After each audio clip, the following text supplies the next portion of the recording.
Venezuelan Attorney General Tarek William Saab denounced destabilization attempts by the Venezuelan extreme right together with Colombian paramilitary groups.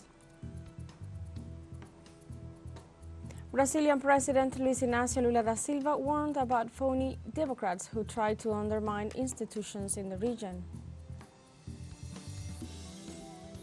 And the Russian government denounced the preparation of plans from the West to accuse Moscow of alleged use of chemical weapons. Hello and welcome to From the South. I'm Alejandra Garcia from teleSUR studios in Havana, Cuba. We begin with the news.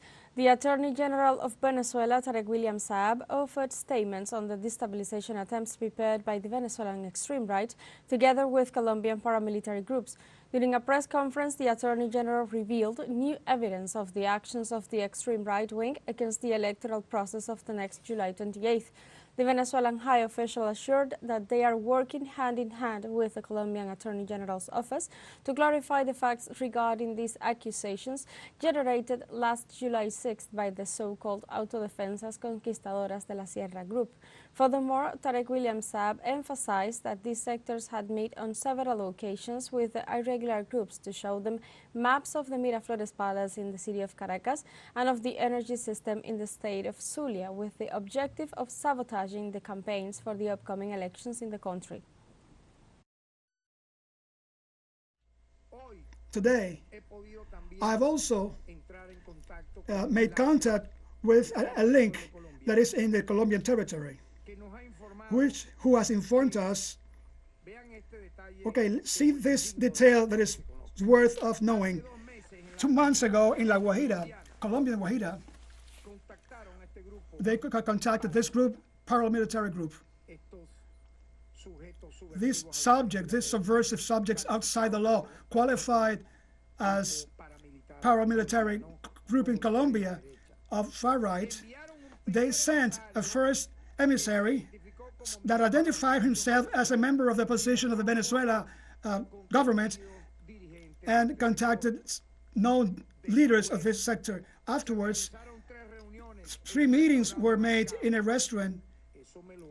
This was communicated to me, this emissary that is in Colombia.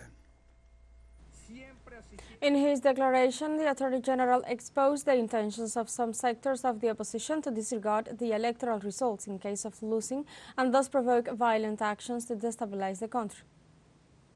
They say that in case that the opposition loses the election, they were asked to infiltrate to cause violence because they were ignored the results. Like 3 weeks ago, we are 3 weeks away for this process to end, and they are talking about ignoring the results and to start doing actions, violent actions. They showed maps. This emissary told me, showing the infrastructure that they would like to attack, and there are photos of the Miraflores Palace. They were offered political asylum when they took power. Those alleged that they were going to be with them in these actions. No salary was concreted in this. So what I'm telling you now, according the same as the direct communication that I have with the prosecutor's office in Colombia, happened today, Monday. And that is why it is very delicate, the repeated of this sector that is repeating in the personal way. I have informed 8 cases of conspiracy to sow the violence in the country that includes an attempt of magnicide against Nicolás Maduro's Moros. The former paramilitary chief of the United Self-Defense Forces of Colombia, Salvatore Mancuso, disclosed more information about plans of the Venezuelan extreme right wing that sought the support of armed groups to destabilize Venezuela. The actions sought to carry out a coup d'etat and assassinate the then President Hugo Chavez. In an interview to the Venezuelan news agency, the former paramilitary explained that several leaders of the Venezuelan right wing intended to bomb the Miraflores government palace, the military base of the Carlota, and assassinate the then President Hugo Chavez. Mancuso indicated that groups of Venezuelan opposition leaders were able to gather paramilitaries with the ultimate purpose of shedding blood on Venezuelan soil. He also detailed that paramilitaries received advice from Israel to carry out violent actions, ambushes, and tortures. In view of the destabilizing plans that the ultra-right wing seeks to carry out in Venezuela, Mancuso called not to get involved in the processes of violence and war. Instead, he said that there is the path of dialogue.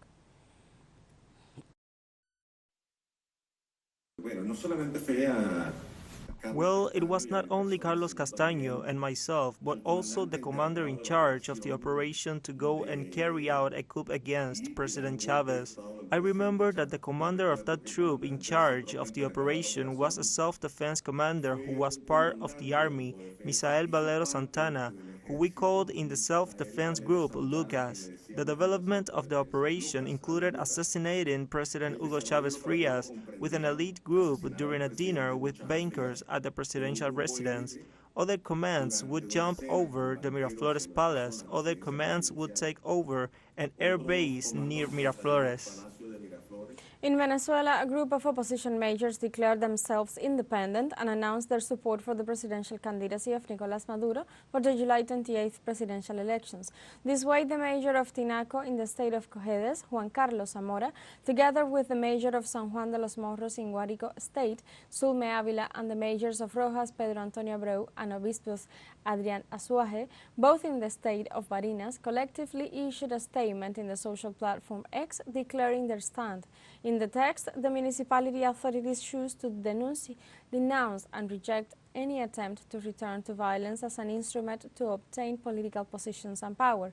Consequently, they declare themselves independent for any political party, stating to have freely and responsibly chosen to support the candidacy of President Nicolás Maduro, as it aligns with their shared wish to build a future where peace, stability, education, economic growth, and employment are the common goals to guide Venezuela. And after the statement released by opposition majors declaring themselves independent and in support of Nicolás Maduro's candidacy, the head of the Venezuelan Nuestra campaign, Command Jorge Rodriguez, welcomed the act and highlighted the importance of unity ahead of the July 28th elections. Maduro, and in name of the campaign command Venezuela Nuestra, we want to welcome this important step Venezuela that a group of mayors Venezuela have taken at the national level. And in these occasions, there are 4 mayors from the central area of Venezuela that have expressed what makes up the main topics of our campaign and of President Nicolás Maduro's speech: the need for consensus, the need for union, the need to take care of economic growth so that we can build prosperity in the future, the necessity to take care of peace in our republic, which I believe this is a brave act of this mayor from a municipality in the capital. Furthermore, the head of the Venezuela Nuestra campaign command, Jorge Rodriguez, expressed the importance of reaching consensus amid having different opinions in order to take care of Venezuela and its people. A Venezuela of consensus. We can believe different things. We can have different opinions and have different levels of political participation. But what is really important is Venezuela. A lot of harm has been done trying to find shortcuts to take us to violence. So we open our arms to welcome all these proposals, which is a proposal for all. Independently of how we think, what is important is to take care of Venezuela, to take care of our peace. In Venezuela, through its X account, Polyanalytica has released the results of the survey carried out by the Center for Measurement and Interpretation of Statistical Data regarding voting intentions for the upcoming presidential elections on July 28th. According to the results, the current president of Venezuela, Nicolás Maduro, received 56.8% of the votes, while opposition leader Edmundo González received 15.2%. In third place was candidate Luis Eduardo Martínez with 4% of the votes. The fourth place for Antonio Carri, who obtained 3.2% of the votes. Moreover, 13.7% of those surveyed indicated that they do not know which candidate they will vote for. The remaining candidates obtained between 0.3% and 2.2%. Let's take a short break, but remember you can join us on TikTok at teleSUR English, where you will find news in different formats, news updates, and more. All the stories coming up. Stay with us.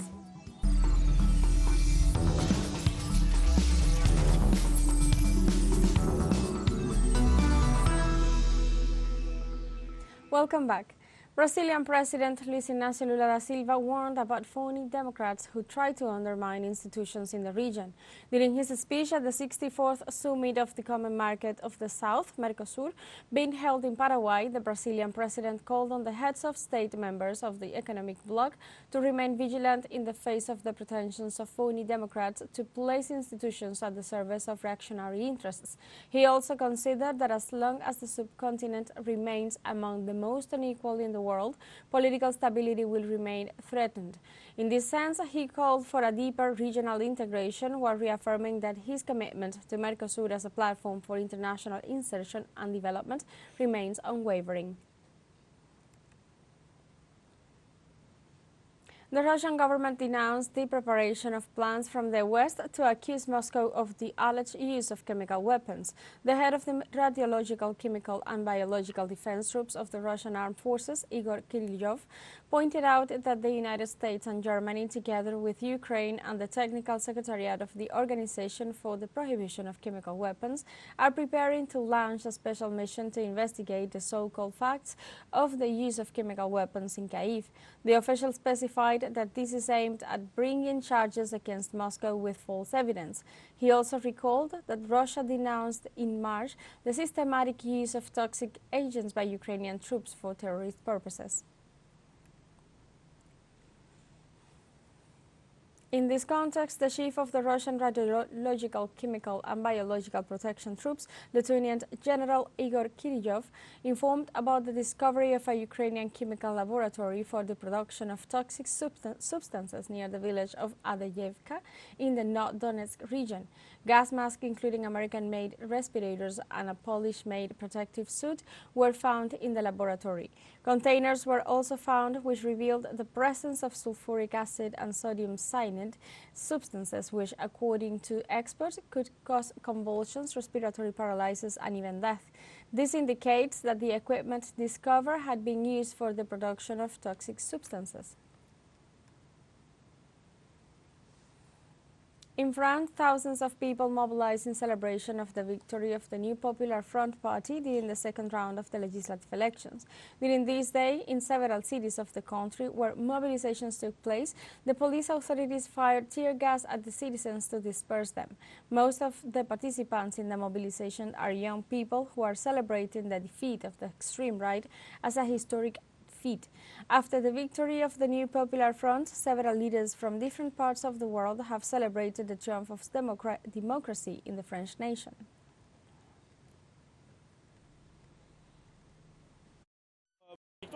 It is a very important victory. The left has won, and this is very important. It is something historic. That is why I have come here, because we have managed to stop the extreme right and win the elections.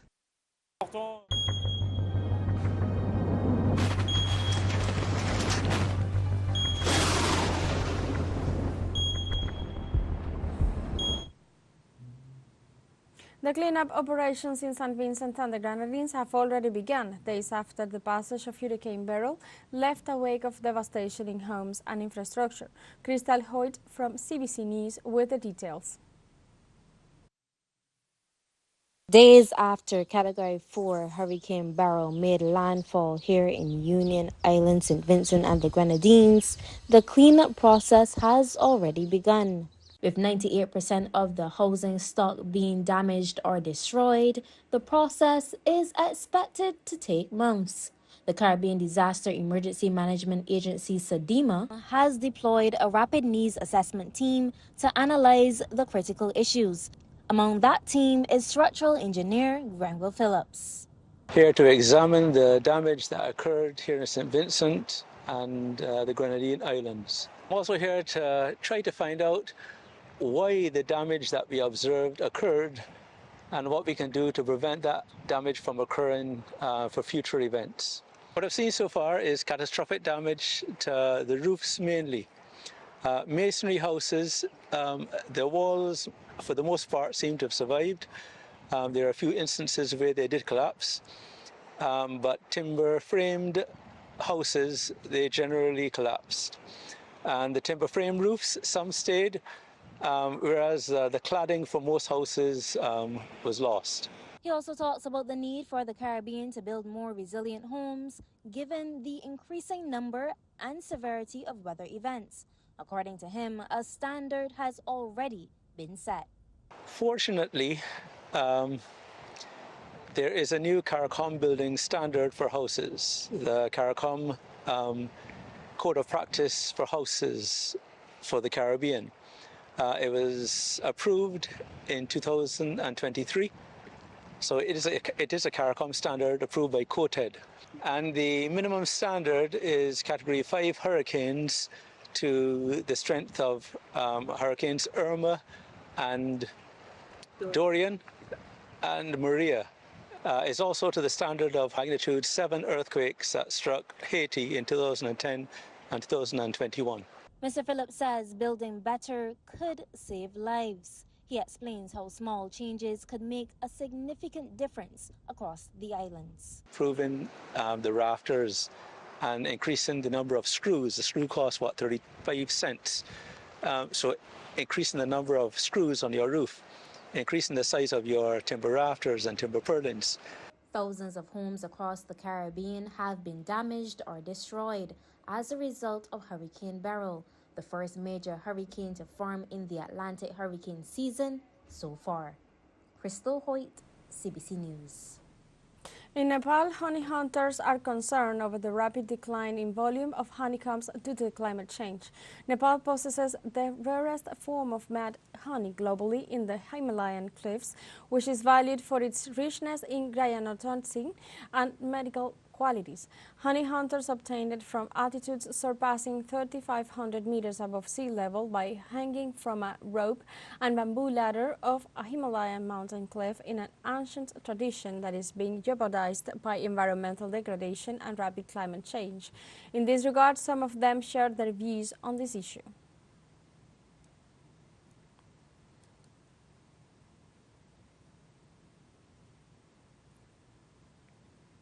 We have a final short break coming up, but before we invite you to join our WhatsApp community for our English-speaking audience. You can scan the QR code on screen to join directly and share the link to reach more people. Constant news coverage of Latin America and the Caribbean, as well as the rest of the world. Final short break, don't go away.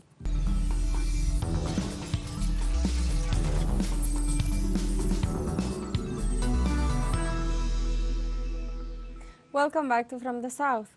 The economic community of West African states expressed grave concerns about the potential disintegration and escalating insecurity in the region following the decision by Burkina Faso, Mali and Niger to sign a confederation treaty and lift the bloc. During the summit held in Nigeria, ECOWAS discussed punitive measures that were not clearly established except for the request of passport to citizens of the three nations. ECOWAS Commission President Omar Touray warned of a possible political isolation and weakening of security. However, the new Sahel alliance ratified that the only thing they want to expel from Africa is colonialism and foreign powers.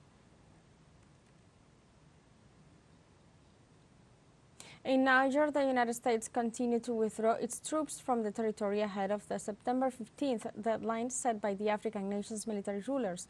In this sense, both countries informed that the U.S. troops have completed a withdrawal from their base in the capital city to Niamey and plan to fully depart from Agadez in the north soon. The measure came after Niger's military leaders, who seized power in July 2023, scrapped a military cooperation deal with Washington in March, which implied the withdrawal of the around 650 U.S. soldiers from Niger and the dismantling of a major drone base near Agadez.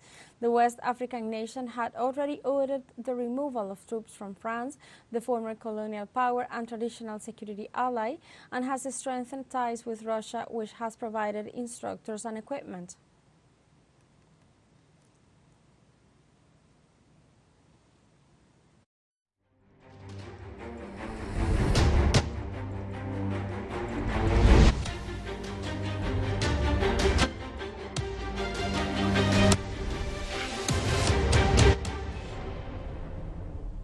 Israel continues its genocidal operation in the Gaza Strip, killing at least 40 Palestinians in 3 massacres perpetrated during the last 24 hours.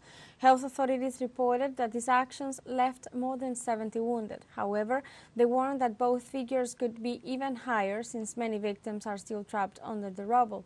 Authorities also denounced that the occupation forces prevent the entry of ambulances and civil defense teams to the bombed areas. According to the most recent health report, some 38,193 Palestinians have been killed and another 87,903 have been wounded, mostly women and children, since October 2023.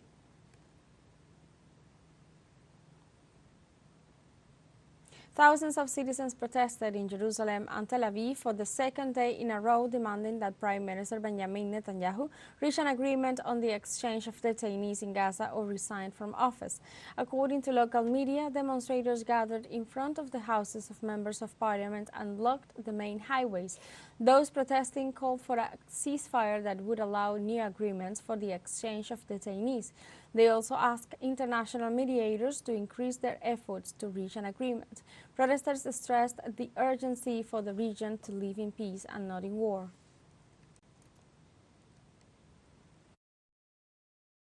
So I think the worst government in Israel history that is leading us to nowhere, and we have to do everything we can to bring back all of the people back home, and then going to election for a government that we can trust. The government of Turkey urged the state of Israel to stop its attacks against the Palestinian people and to abandon the ethnic extermination it is carrying out in the Gaza Strip. The Turkish President Recep Tayyip Erdogan denounced that the Israeli government continues to insist on carrying out massacres against Palestinians in violation of international human rights. The Turkish president also informed that there were advances between the Zionist state and the Palestinian resistance in the recent round of negotiations in the capital of Qatar, Doha. Erdogan also rejected Tel Aviv regime's intention to escalate tensions in the region after recent confrontations with the Hezbollah Islamic resistance movement in Lebanon.